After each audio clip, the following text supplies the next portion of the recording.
Ever wonder why rejection can feel like a real wound? That's because when someone rejects you, your brain reacts almost as if you've been physically punched in the gut. The same pain centers in the brain activate, which is why the hurt feels so real. And when we're wounded, the mind looks for a way to heal. Sometimes we start believing that the pain will disappear if the person who rejected us finally realizes what they lost. We imagine them missing us, regretting it, or feeling the same hurt we felt. In other words, we begin to crave their pain, because we think their regret will heal ours. But here's the psychological trap.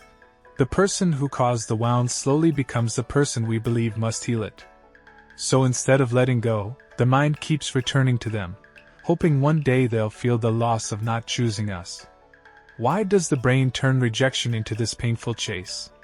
Why do we feel like their regret is the only thing that can bring us peace?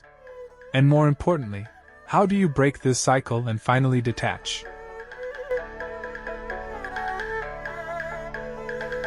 Let's break it down. So why does the brain turn rejection into this painful chase? It starts with how the brain understands social connections. For most of human history, being accepted by others wasn't just about feelings, it was about survival. If the tribe rejected you, you could be left alone without protection, food or support. So the brain evolved to treat rejection as a serious threat. When someone pulls away from you, your brain doesn't calmly say, "Okay, let's move on." Instead, it goes into problem-solving mode. It keeps replaying the situation, trying to figure out how to fix it. This is where the chase begins. The brain believes that if it can win that person back, if they suddenly choose you again, the threat will disappear. So it keeps pulling your attention back to them, thinking about them, checking their social media, remembering the good moments, and imagining what you could do differently. And the more uncertain their attention is, the stronger this pull becomes. Your brain starts treating their approval like a reward you need to earn back. So what feels like love is often your brain trying to repair a broken connection that it thinks is essential for your safety and belonging. But the moment that connection is threatened, the brain prioritizes emotional survival over clear thinking. When you experience rejection, your brain temporarily shuts down the prefrontal cortex, the area responsible for logical thinking and rational decision-making. That's why you keep chasing the very connection that is hurting you. Why do we secretly want the person who rejected us to feel pain, or regret losing us? It's another trick of the brain. When someone rejects us, it creates a kind of emotional imbalance. We feel hurt, confused, and powerless. Our brain wants to restore balance. And the easiest way it knows how? Make the other person feel the same kind of loss we're feeling. In simple terms, we think, if they regret losing me, then maybe my pain isn't meaningless. Craving their regret is like trying to get justice for your heart. Your mind is wired to believe that their suffering will somehow heal your own. It's a dopamine loop. Imagining them regretting, missing, or losing you gives a tiny hit of satisfaction, even if it also keeps the pain alive. And here's the cruel part. The more you focus on their regret, the more stuck you get. You're not healing. You're replaying the rejection, chasing the feeling that their pain will fix yours. But it never really does. That's why heartbreak can feel like a trap. Your brain is addicted not just to their attention, but to the idea that their suffering will finally make sense of your own. So if your brain is wired to chase the person who rejected you, the real question becomes, how do you break that loop? Detaching isn't about suddenly stopping your feelings. It's about retraining the brain that learned to associate relief with someone who isn't choosing you. Here's how you start breaking that cycle and detach from someone who isn't choosing you. 1. Recognize the pattern and accept the reality. The first step is awareness. Craving their attention, or even their regret, doesn't mean you're weak. It means your brain is reacting to rejection. When someone pulls away, the brain keeps replaying the situation, trying to solve it. It keeps bringing the person back into your thoughts. The mind often stays stuck because it hopes the story will change. We imagine who the person could have been instead of seeing who they actually were. The truth is simple. If someone truly wants to be with you, they make the effort.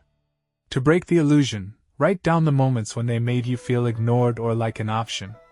When nostalgia tries to rewrite the story, this list brings your mind back to reality. And once you see the reality clearly, you stop chasing. You simply match their energy. 2. Break the emotional addiction.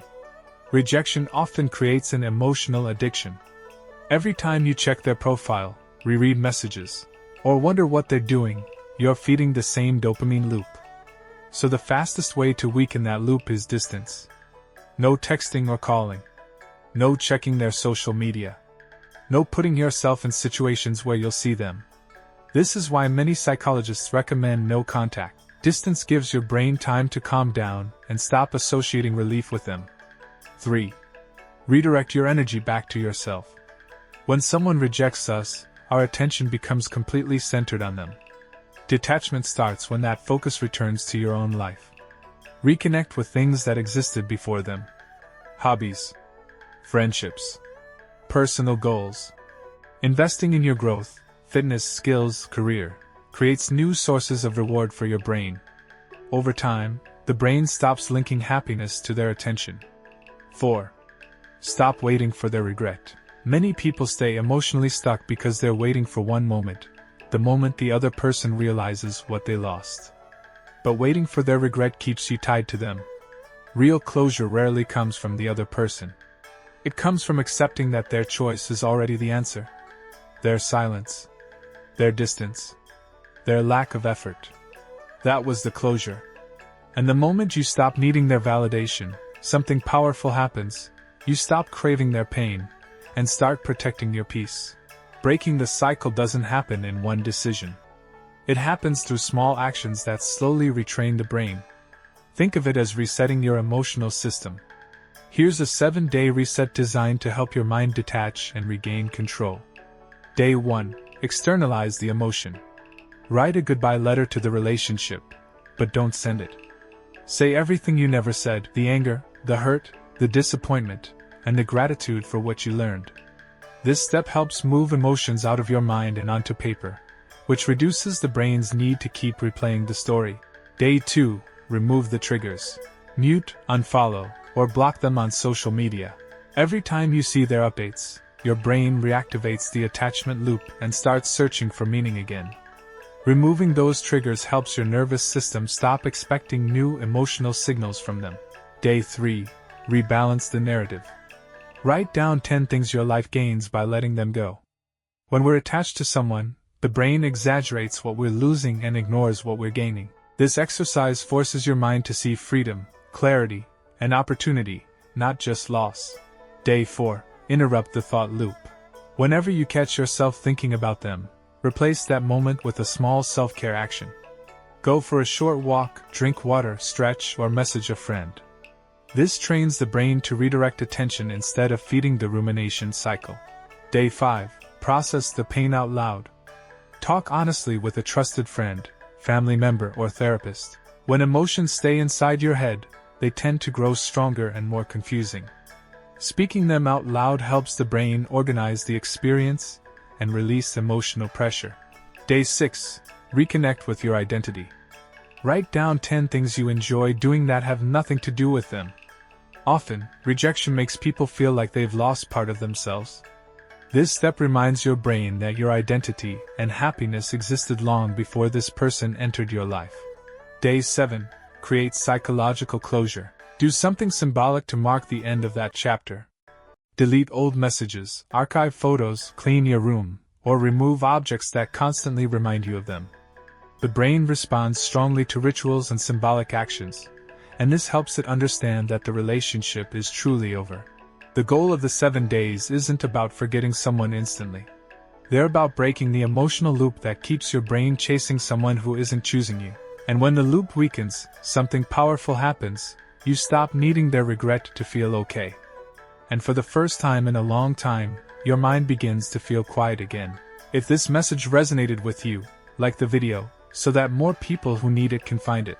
And subscribe to the channel if you want more videos that explore human psychology and the insights that help you heal, grow, and protect your peace.